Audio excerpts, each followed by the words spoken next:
우리 옆 사람에게 인사하겠습니다. 예수 안에서 사랑합니다. 예. 어떻게 추석 연휴 잘 지내셨습니까? 예. 뭐 마스크를 써 있어서 잘 지냈는지 안 보냈는지 알 수가 없습니다. 여하튼 잘 지내셨으리라 믿습니다. 우리 한 말씀을 제가 한번 읽어드리겠습니다. 로마서 8장 9절과 10절에 있는 말씀인데요. 만일 너희 속에 하나님의 영이 거하시면 너희가 육신에 있지 아니하고 영에 있나니. 10절의 말씀은요.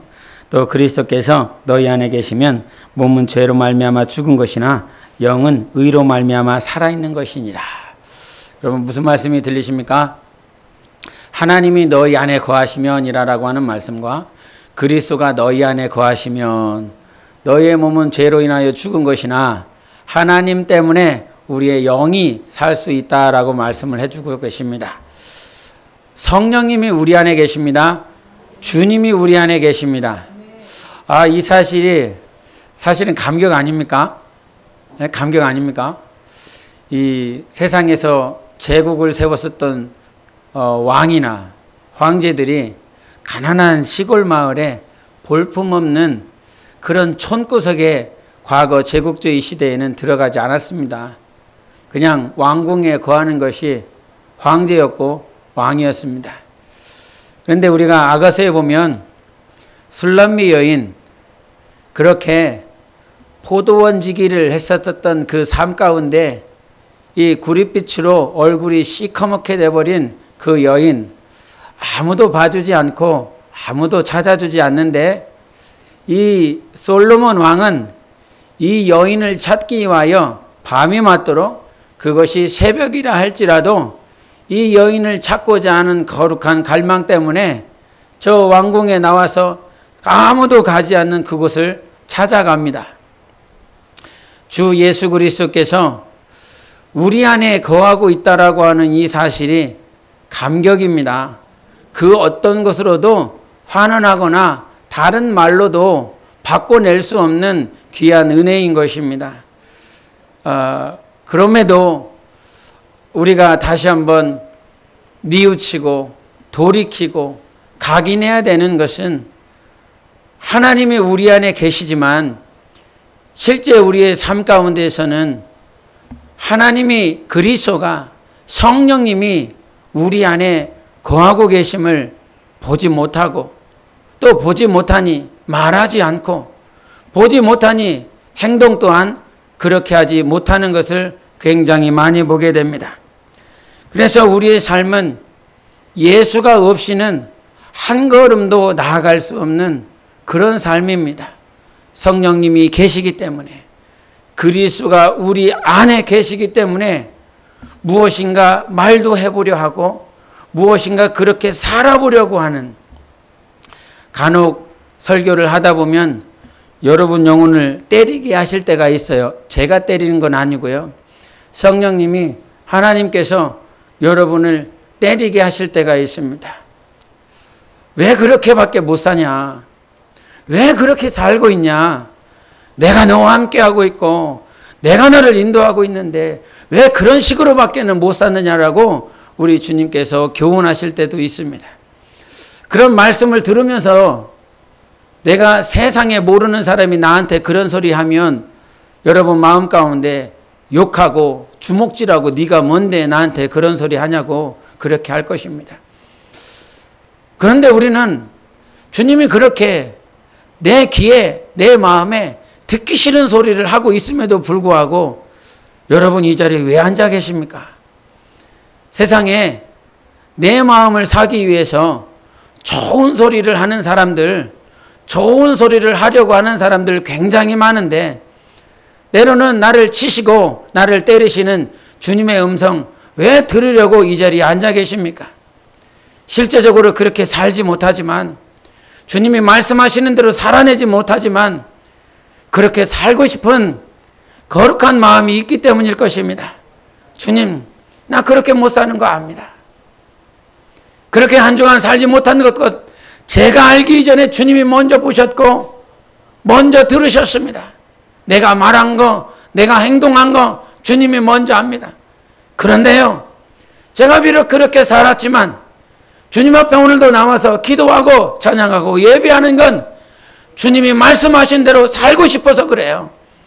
주님이 나를 사랑하셨고 주님이 십자가에서 피 흘려주신 그 은혜가 그 어떤 것으로도 바꿀 수 없기 때문에 살고 싶어서 여기 와 있습니다. 아마 그것이 여러분 영혼 안에 때로는 보지 못하고 긁으면 내가 어떻게 살고 싶은지 다 보이는 것. 얕은 그 돌밭을 이렇게 들춰내면 그 안에 흙들이 나오잖아요. 그것들을 긁어내면 그제서야 그 안에 본토가 나와요. 마치 우리의 영혼은 세상의 교훈과 세상에 들려지는 많은 소리 때문에 가려진 것 같지만 주님이 살짝만 거두어내 주시면 주님이 성령님께서 내 안에, 내 밖에, 내 외적인 것에 둘러쳐져 있는 수많은 것들을 살짝만 봐주시면 내가 얼마나 주님을 사랑하고 싶은지, 내가 얼마나 예수님 따라 살아가고 싶은지 우리 주님이 아시기 때문에 그거 포기하시지 않고 우리를 붙잡아 주고 계시는 것 아닙니까? 하나님이 붙잡아 주십니다. 주님이 우리 안에 계신다라고 하는 사실이요. 뭐하러 오셨겠습니까? 뭐하러 우리 안에 오셨겠습니까? 뭐하러 성령이 우리 안에 오셨고 그리스도가 우리 안에 오셨겠습니까? 지난 한 주간도 여러분 죄를 지으셨을 것 아니겠습니까? 안 지었겠습니까? 다 지었습니다. 그런데 죄의 가장 큰 특징이 무엇입니까? 주님은 우리의 눈을, 가려졌던 이 눈을, 비늘을 벗겨주시고 가려졌었던 이 길을 열어주시고 걷지 못하던 것들을 일어나게 하셔서 예수 앞에 나아갈 수 있도록 하게 하시는 분이 바로 하나님이신데, 죄는요 오히려 눈 떠졌던 것들을 가리게 하고 듣지 못하셨던 모든 순간들을 더 가려버려서 하나님을 볼 수도 들을 수도 만질 수 없도록 만드는 것이 죄 아닙니까? 여러분, 우리는 마지막 때에 싸워야 될 방향이 있습니다. 죄입니다. 죄와 싸워야 되는 것입니다. 죄를 지으면요 얼마나 힘든지 몰라요. 얼마나 고통스러운지 모르겠어요. 너무 아파요. 주님이 나를 사랑하시는 것을 아는데도 불구하고 죄를 짓고 있는 나 자신을 보면 굉장히 힘들고 어렵지요. 그래서 죄가 있는 곳에서는 하나님이 보이지 않습니다. 여러분, 소돔과 고모라 땅에서는 보이지 않습니다. 소돔과 고모라 땅에 머무르면서 하나님 보여달라고 하는 것은 보이지 않습니다. 그래서 하나님께서 하나님의 사자를 보내셔서 그 의롭다함을 받고자 하는, 의롭게 살고 싶은 그 롯을 구원해내지 않습니까? 우리는 죄악 가운데 살아낼 수 있는 힘과 능이 없습니다. 모세를 통하여 애굽 땅에 하나님께서 저주를 퍼부으실 때 9번째 그 저주가 무엇인지 기억하십니까? 9번째. 10번째는 여러분 잘 아시지요? 10번째는 장자를 다 죽였습니다. 9번째는 무엇입니까? 9번째는 그 애굽 땅에 흑암을 더하는 것이었습니다. 아무것도 보이지 않아요. 흑암이라고 하는 것이 눈으로 아무것도 보이지 않는 것. 여러분, 이 땅에 신앙생활하면서 두려운 것이 무엇입니까? 가장 무서운 것이 무엇입니까? 영적인 흑암이 무엇입니까?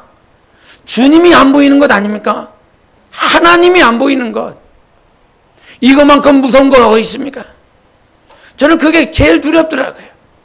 그리고 가장 힘들 때도 언제였냐면 주님이 안 보일 때, 주님의 음성이 들리지 않을 때, 나는 살아보겠다고 하는데, 나는 기도해보겠다고 하는데 육신은 지치고 피곤하고 힘들고 어려워서 주님이 보이지 않는 그 삶 가운데 내가 있을 때 그것이 가장 힘들고 어려운 것입니다. 여러분, 그래서 그 죄가 있는 곳에서는 영혼을 막 세웠었던 시간들이 있음과 동시에 죄가 있으면 그 영혼은 단기간에 무너지게 되어 있습니다. 코로나 때문에 예배를 제대로 못 드리는 영혼들, 그런 소식들을 계속 듣고 있습니다. 과거에 한국교회가 부흥하면서 얼마나 예배에 정말 마음을 다하고 뜻을 들여서 그렇게 했는지 몰라요. 주일날 이 헌금을 가져오면 그 집에서 이 집회를 어떻게 합니까? 다 다려가고 오지 않습니까? 요즘은 어떻게 잘 다려갖고 오십니까? 예? 집에서 출발하기 전에 정말 세상에서 가장 좋은 옷을 입고 오라고 과거에 목사님들이 그렇게 성도들 두들겨 패가면서 가르쳤습니다. 이렇게 모르니까요. 하나님 앞에 드리는 것인데, 하나님 앞에 너의 모습이 나아가는 건데, 비록 영혼이 나아가는 것이지만 외적인 훈련까지도 그렇게 성도들에게 시키면서 하나님 앞에 온전한 주일 성수를 그렇게 가르쳤습니다. 그런데 지금은요, 그렇게 40년, 50년, 60년 가르쳤었던 예배를 향한 뜨거운 마음들, 이 코로나 하나 때문에 몇 개월 되지 않았는데 다 무너져 버렸습니다. 참 그런 것들을 쉽게 보게 됩니다. 영혼 한 영혼 세우기 위해서 10년, 20년 자기의 마음과 뜻과 물질까지라도 시간까지라도 다 들였는데 하루 지나 이틀 지나 무너져 버리고 어느 순간 믿음이라고 하는 것은 바라볼 수가 없는 영혼들을 그렇게 보게 됩니다. 무엇 때문에 그럴까요? 죄 때문에 그런 것 아닙니까? 그 죄가 하나님을 보지 못하게 하는 것 아닙니까? 저희 교회 목회처라고 혹시 아십니까? 제자 양육하여 파송하는 것입니다. 제자 세우는 것 쉽겠습니까? 제자 세우는 것. 10월 10일 날 행복한 동행 청년들 신부동 88 나이트클럽이 아니라 카페에서 한답니다. 이들의 청년들이 세워질 수 있도록 여러분 기도해 주시기를 바랍니다. 물질로 후원해 주시기를 바랍니다. 이들이 기도하고 준비하고 있습니다. 기도하면서 이들은 성장하고 있지요. 기도하면서 하나님 앞에 무릎 꿇고 있지요. 금요 기도에 청년들을 이렇게 말씀을 세웠습니다. 근데 금요 기도회 때 청년들 신학을 한 것도 아닙니다. 대학교를 졸업한 학생들도 아닙니다. 군대를 갔다 온 철이된 청년들도 아닙니다. 이런 청년들을 앞에다가 세워놓고 설교를 듣고 있는 저는 어떻겠습니까? 굉장히 행복합니다. 그런데 금요기도 예배 때 설교를 시켜놓으니까 금요기도 예배 시간에 맞춰서 오는 인간이 금요기도에 설교해야 되니까 오후 늦지막에 나와갖고 기도하고 있더라고요. 저보다 더 일찍 와갖고 기도로 주여 하면서 기도하고 있더라고요. 그 기도하는 것들을 방해하고 싶지 않아서 제가 문을 열고 들어오지 않고 그냥 목회실로 들어가 버렸는데, 금요기대 그 설교하는 법 하기 위해서 기도하는 청년들, 한 번도 안 해봤기 때문에 주님을 의지할 수밖에 없는 청년들, 이 청년들 세우기 위해서 이 단상이라고 하는 하나님의 말씀을 증거할 수밖에 없는 이 자리를 내어드려 저들이 하나님 앞에 기도하게 하고 있습니다. 무엇 때문에 그럴까요? 주님께서 우리에게 맡겨주신 것은 영혼이 자라나는 것입니다. 영혼이 성장하는 것입니다. 그래서 내 삶을 드리고 내 자리를 주는 것입니다. 내 환경을 맡겨주는 것입니다. 주님은 우리를 그렇게 제자 삼기를 원하십니다. 여러분의 삶에, 직장에, 학교에 모든 환경들은 하나님께서 나를 제자 삼기 위하여 주신 과정입니다. 그래서 주님은 오늘도 시간과 물질과 삶을 통하여 교회의 모든 것들을 통하여 우리의 영혼을 자라나게 하십니다. 그런데 그렇게 자랐던 영혼들 일순간 다 사라져버리고 일순간 믿음 없는 존재들, 가난한 성도들 굉장히 많다고 그러잖아요. 그들 나름대로 이유가 있어요. 안 가는 이유, 첫 번째는요, 교회에서 시험 들었어요. 저희 교회는 시험에 들지 않아요. 거짓말 하지 마세요.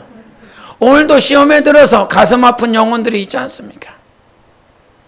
그거를 어떻게 말을 할 수가 없습니다.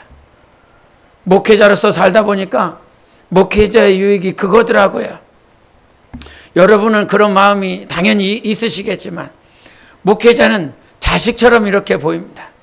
딸처럼 보이고요, 아들처럼 보이고요, 그냥 가족처럼 보여요. 그 가족이 힘들고 어려우면 굉장히 마음이 아프고요, 힘들고요. 목회자기 때문에 그런 마음을 하나님께서 주시지 않았나, 그런 생각. 그래서 주님께 감사하는데요.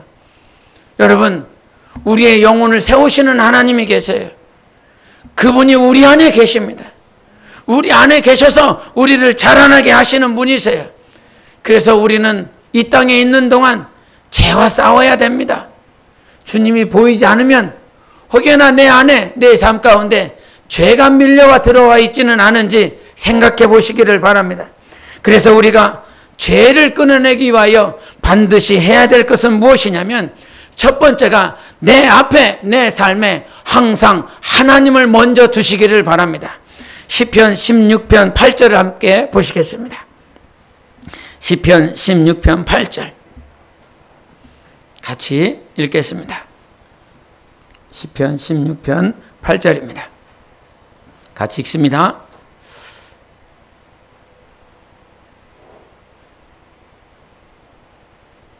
시작. 내가 여호와를 항상 내 앞에 모시며 그가 나의 오른쪽에 계심으로 내가 흔들리지 아니하리로다. 아멘. 우리 권원이가 7절도 한번 읽어줄래요?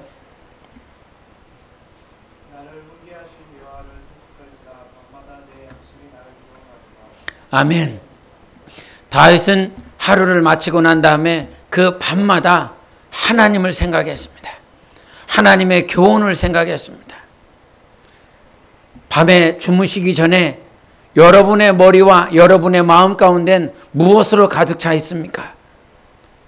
세상의 스마트폰과 인터넷을 통하여 들어왔었던 많은 소식들.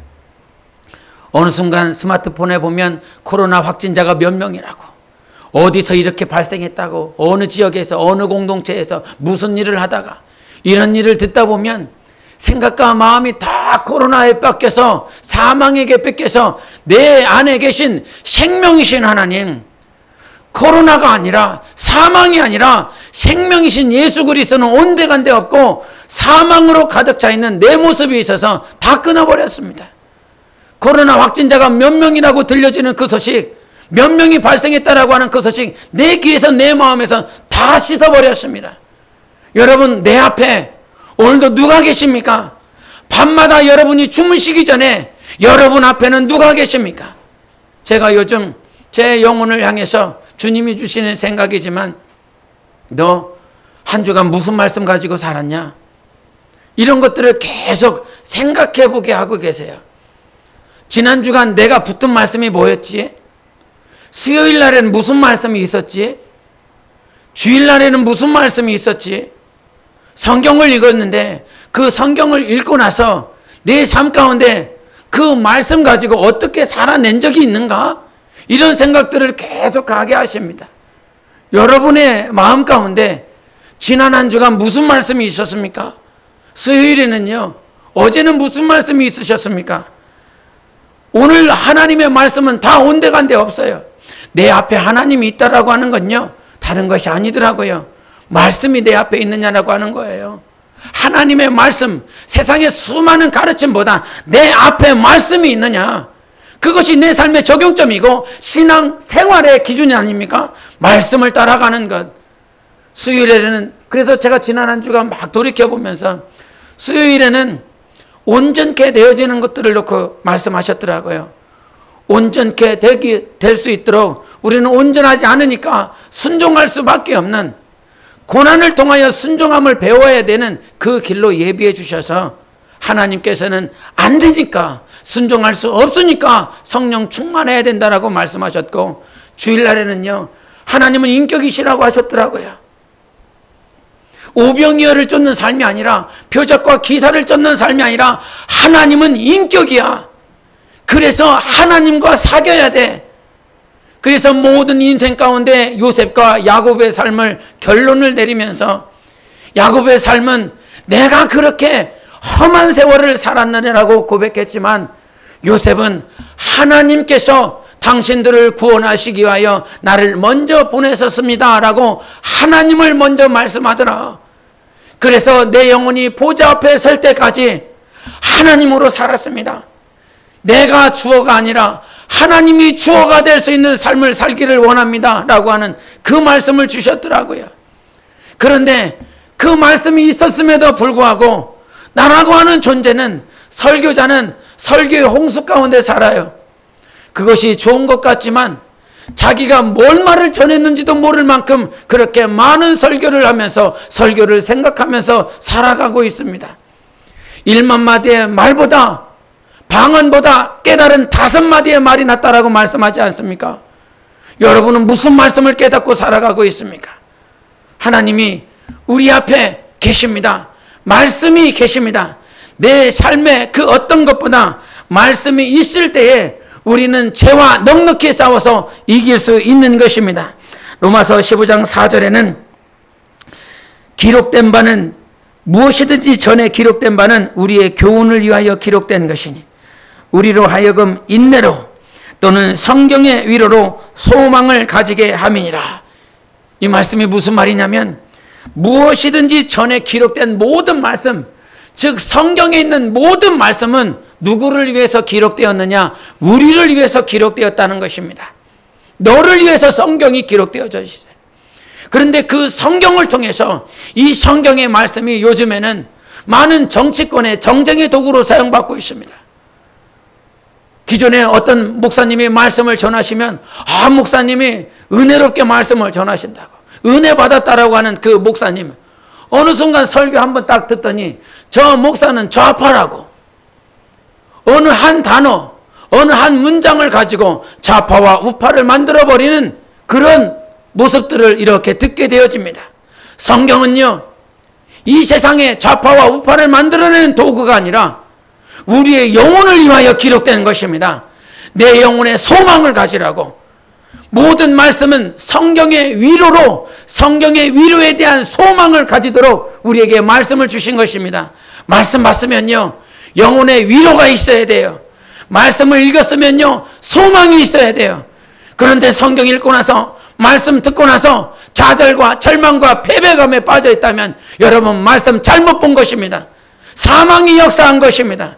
그래서 하나님께서 오늘도 우리에게 무슨 일을 하고 있는지 잘 아셔야 됩니다. 내 앞에 하나님이 있다라고 하는 그 말씀이 있다라고 하는 것과 죄와 싸워서 이기기 위하여 우리가 두 번째로 해야 될 것은 하나님은 무슨 일을 하고 계시는지를 알아야 됩니다. 하나님은 사망을 역사하시는 분이 아니세요. 생명을 역사하시는 하나님이십니다. 그래서 제가 정말 말씀 앞에 하나님 앞에 항상 기도하는 건 하나님 내 얘기가 나오지 않게 도와주세요. 내 말하지 않게 도와주세요. 내 말은요 아무리 좋은 말이라도 생명이 되지 않아요.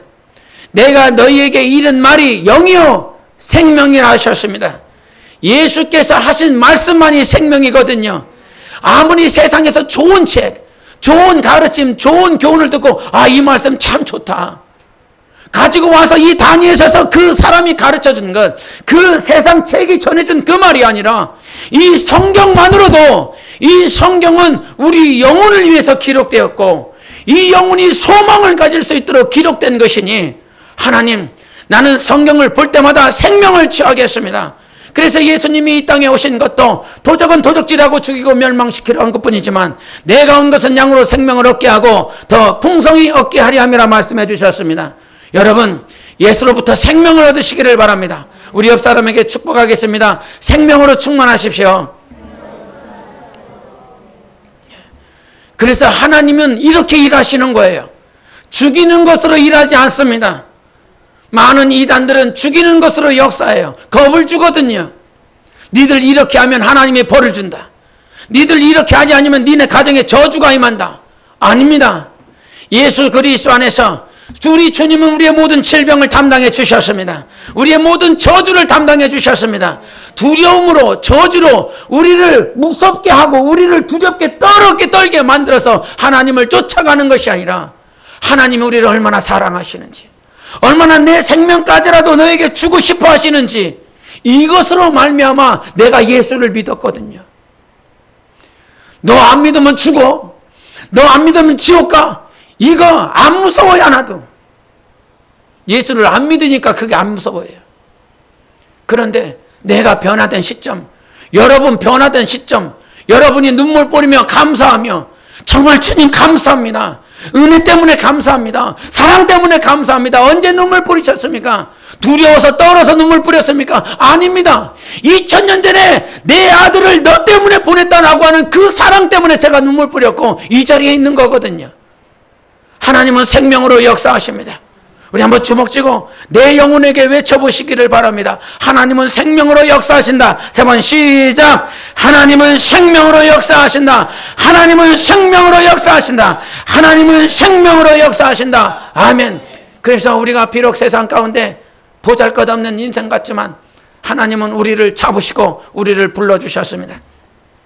사도행전 7장 35절에 그들의 말이 누가 너를 관리와 재판장으로 세웠느냐 하며 거절하던 그 모세를 하나님은 가시나무 떨기 가운데서 보이던 천사의 손으로 관리와 속량하는 자로서 보내셨으니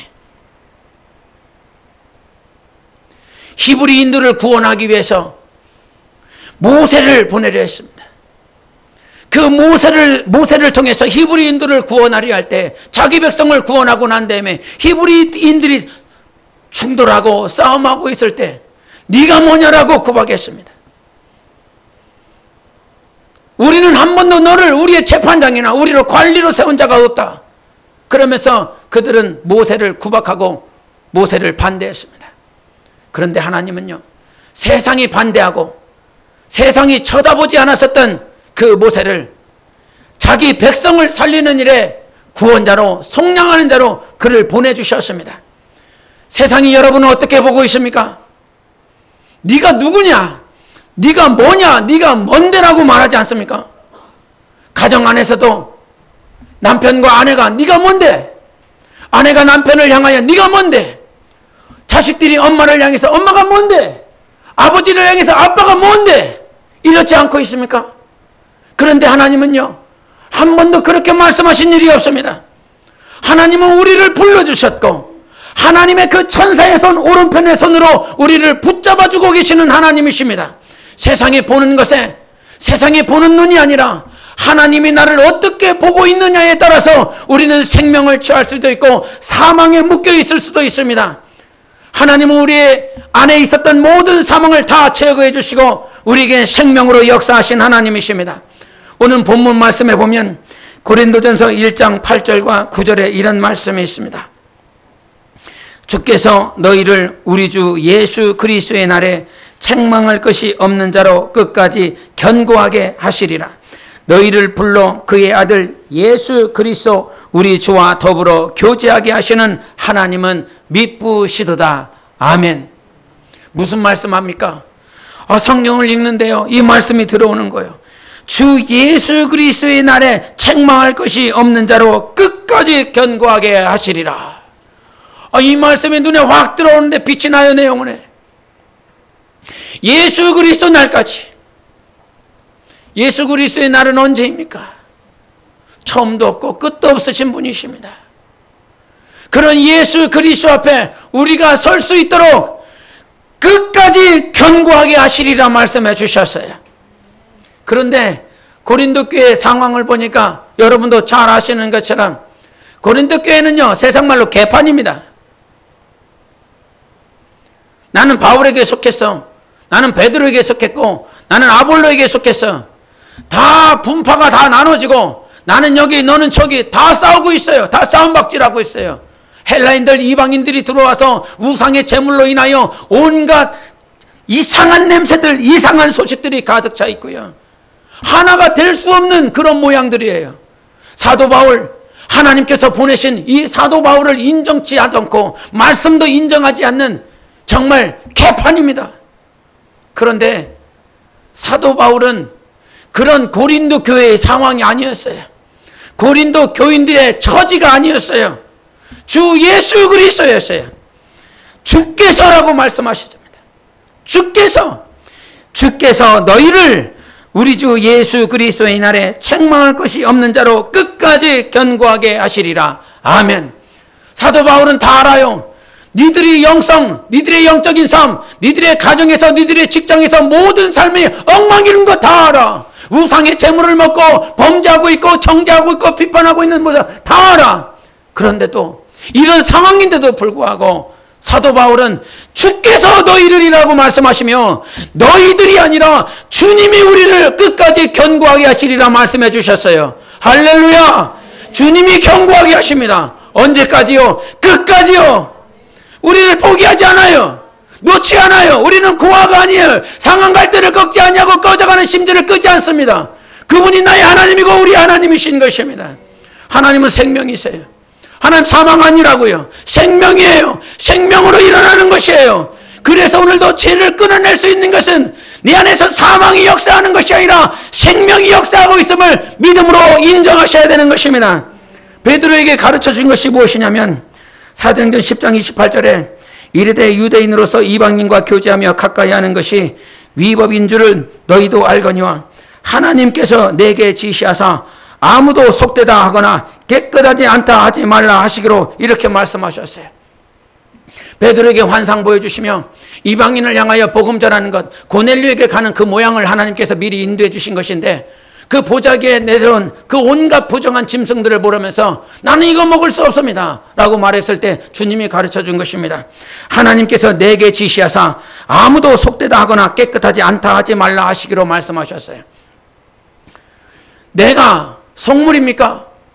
여러분이 범죄하여, 여러분이 낙심하여 하나님의 뜻대로 산다라고 했지만 그렇게 살지 못하여 여러분이 넘어졌을 때 주님은 한 번도 우리를 속되다라고 말씀하시지 않습니다. 주님은 오히려 우리를 향하여 너는 내 것이라고 말씀해 주셨어요. 니들 내 거야. 이것 때문에 어디를 가서라도 승리할 수 있는 것입니다. 내가 예수의 것이니까. 예수의 것 아니면 아무것도 이길 수 없어요. 그거 아닙니까? 예수님이 내 안에서, 그리스도가 내 안에, 성령님이 내 안에 있었기 때문에 지금 여기 있는 거 아닙니까? 주님을 찬양할 수 있고 주님께 예배 드릴 수 있었던 것 아닙니까? 여러분 사망의 생각이 여러분 안에서 지워지시기를 바랍니다. 잠언 4장 23절의 말씀처럼 오늘도 내 안에 생명의 근원이 우리 안에 충만해지기를 원합니다. 무엇을 지켜서? 마음을 지켜보십시오. 생각을 지켜보십시오. 사단에게 빼앗기지 말고 오늘도 나와 함께 하시는 주님으로 인하여 승리하시기를 바랍니다. 분쟁도 분파도 정말 내 안에서 다 사라지고 오직 예수만 있을 수 있도록 그렇게 승리해야 되는 것입니다. 마지막으로 죄와 싸워서 이겨야 될 때 우리에게 가장 필요한 것은 무엇이냐면 여러분 믿음이 있어야 되는 것입니다. 믿음 가짜지 않습니까? 믿음 아무것도 아닌 것으로 여러분이 대하고 있지는 않지 않습니까?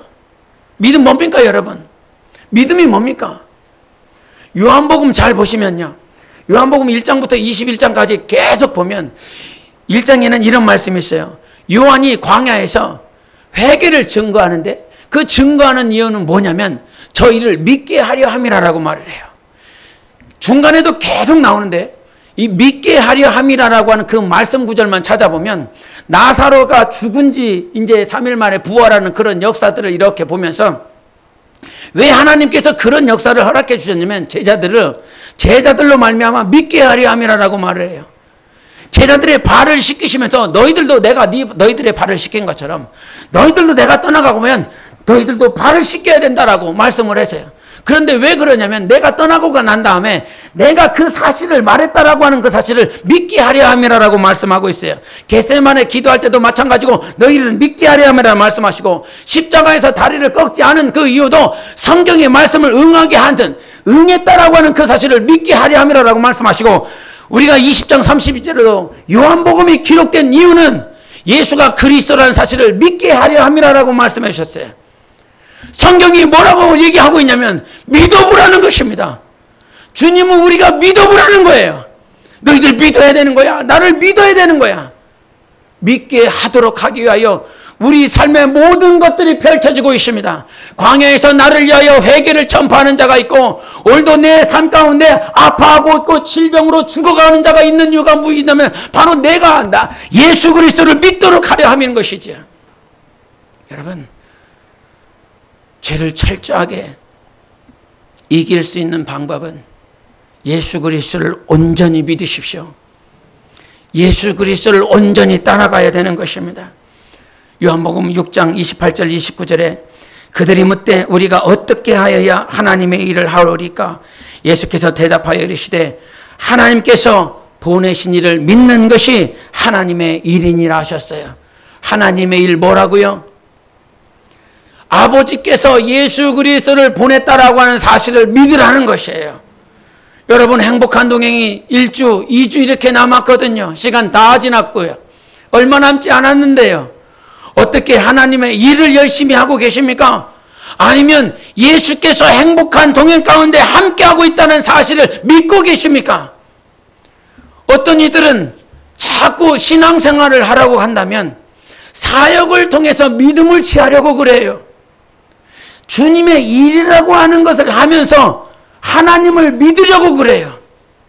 그게 아니라 사역을 통해서 믿음을 얻는 것이 아니라 우리는 사역 위에 계신 예수님에 대한 믿음과 신뢰가 먼저인 것입니다. 사역에 대한 믿음이 아니라 예수에 대한 믿음이 회복되시기를 바랍니다. 이 사역 망치면 어떡하지? 이 사역 어려워지면 어떡하지?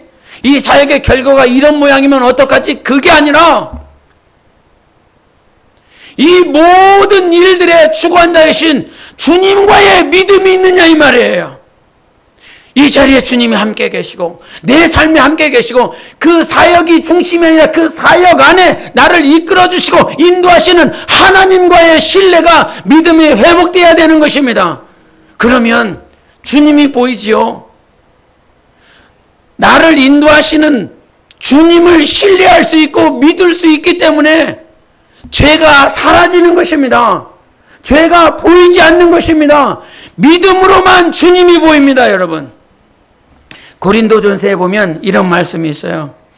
1장 21절에 하나님의 지혜에 있어서는 이 세상이 자기 지혜로 하나님을 알지 못함으로 이렇게 하셨어요. 다시 한번요. 하나님의 지혜에 있어서는 이 세상이 자기 지혜로 하나님을 알지 못함으로 이랬어요. 이 세상 지혜 가지고 누구를 구원하려 하지 마세요. 이 세상 교훈 가지고 전도하려 하지 마세요. 이 세상 교훈으로는 절대 영혼이 변화될 수 없어요. 그래서 주님께서 고린도전서 1장에 뭐라고 말씀하시냐면 미련한 것까지 미련한 것으로 하는 것이 있으니 그것이 전도라고 그랬어요. 전도가 뭐예요? 예수님이 죽으셨다 부활하셨다는 거예요. 이 단 한마디 때문에 영혼들이 변하는 것이지 세상의 좋은 교훈을 통해서 그가 변하지 않는다는 거예요. 이 세상 지혜로는 하나님을 알 방법이 없어. 이 세상 지혜 가운데 가장 탑 클래스가 무엇입니까? 철학 아닙니까? 이 세상 가장 논리적인 이성이 바로 철학입니다. 그러나 여러분, 그 철학으로 변하지 않습니다. 오직 하나님의 말씀으로만 변하는 것입니다. 그래서 우리의 믿음이라고 하는 것이 어디로부터 와요? 믿음은 들음에서, 그 들음은 어디서 온다고요? 그리스도의 말씀으로 인한 것이었어요. 우리의 믿음을, 내 영혼의 믿음을 주신 것은 어떤 목사가 좋은 말을 했기 때문에가 아니라 예수 그리스도의 말씀을 우리가 들었기 때문에 믿음을 취할 수 있었던 것입니다. 그래서 여러분, 믿음은 말씀으로 생기는 거예요. 들어야 되는 거예요. 계속 들어야 되는 거예요. 맨 처음에 정말 생탱이 제가 교회를 갔는데 저 완전히 불신자. 오늘 이게 거룩한 단어가 자꾸 계속 나오네. 개판이라는 단어가. 이런 단어 쓰면 안 되는데요. 정말 형편없었거든요. 진짜 개자반이었습니다. 근데 뭐 한 3개월 동안 말씀을 들어보는데 진짜 이것만큼 힘든 게 없습니다. 죄송합니다. 지금도 힘드신 분이 혹 있으실까 두렵긴 한데 나중에 다 깨달아지니까요. 걱정하지 마세요. 주님이 일하십니다. 걱정하지 않으셔도 됩니다. 3개월 지나도 뭔 소린지를 모르겠어요.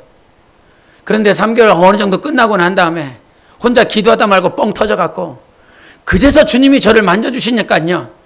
말씀이라고 하는 것이 그제서야 들리기 시작하더라고요. 하나님이 우리의 길을 열어주십니다. 성령이 교회들에게 하시는 말씀을 들을 수 있도록 해주시는 것입니다. 그래서 걱정하지 마십시오. 하나님은 일하시고 역사하고 계십니다. 그래서 우리의 신앙생활 가운데 오직 믿음으로 살아내야 되는 거예요. 믿음으로 살아낸다라고 하는 것은 좀 전에도 말씀을 드렸던 것처럼 사역에 대한 신뢰가 아니에요. 내가 이 사역을 위해서 열심히 기도했으니까 이 사역은 성공할 거야. 이런 믿음이 아니에요, 여러분. 내가 주 예수 그리스도를 신뢰하였기 때문에 이 사역이 어떤 이 일들이 어떠한 모양이라 할지라도 나는 주님과 기쁨을 누릴 수 있고 주님께 감사할 수 있어. 이것이 참 믿음인 것입니다. 그래서 여러분 어떠하든지 믿음으로 주님을 바라보시기를 바랍니다. 토요일날 새벽에 비몽사몽이지요. 토요일날 새벽에 막 이렇게 있는데 빗소리가 막 들리는 거예요. 막 쏟아지는 소리가. 비몽사몽에. 제가 뭐라고 했겠습니까? 주님, 토요일 내야 된다. 들으셨어요? 못 들으셨습니까? 토요 전도해야 되는데요. 막 빗소리에 막 내리는데 토요 전도해야 된다. 어떡하라는 말이에요.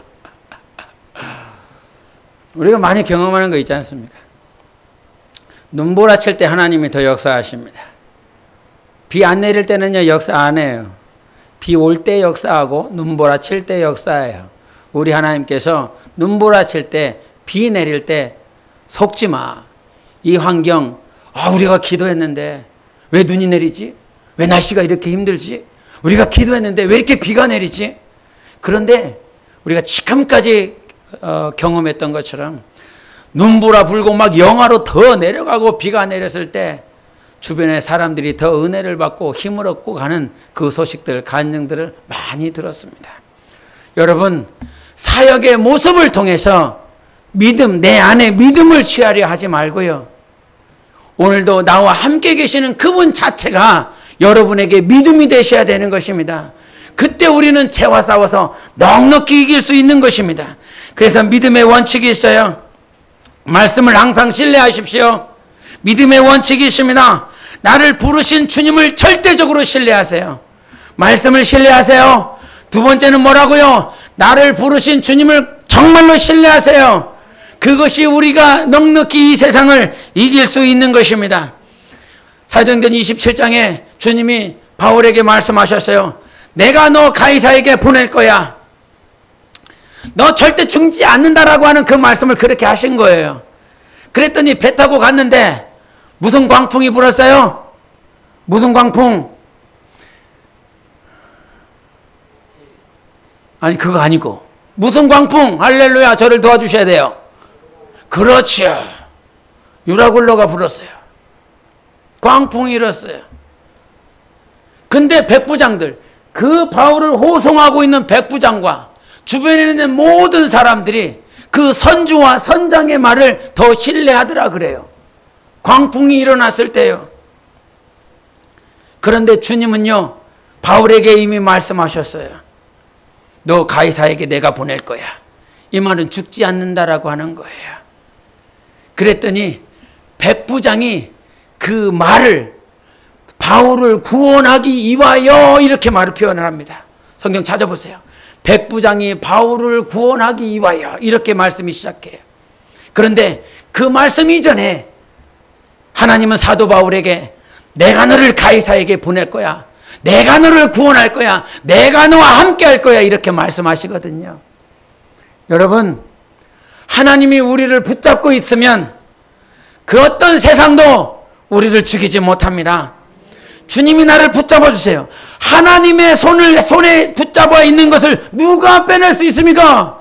아무것도 뺄 수가 없어요. 아무것도 그것을 잡아챌 수가 없어요. 하나님이 내 아버지세요. 하나님 신뢰하세요.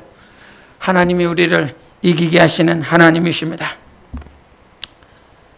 제가 과거에 중국에 있다가 한국에 와서 수련회 하면서 이런 찬양을 불렀어요. 손에 있는 부귀보다 주를 더 사랑하는가? 이실 같은 목숨보다 주를 더 사랑하는가? 사랑의 빛 잃어가면 주님 만날 수 없어.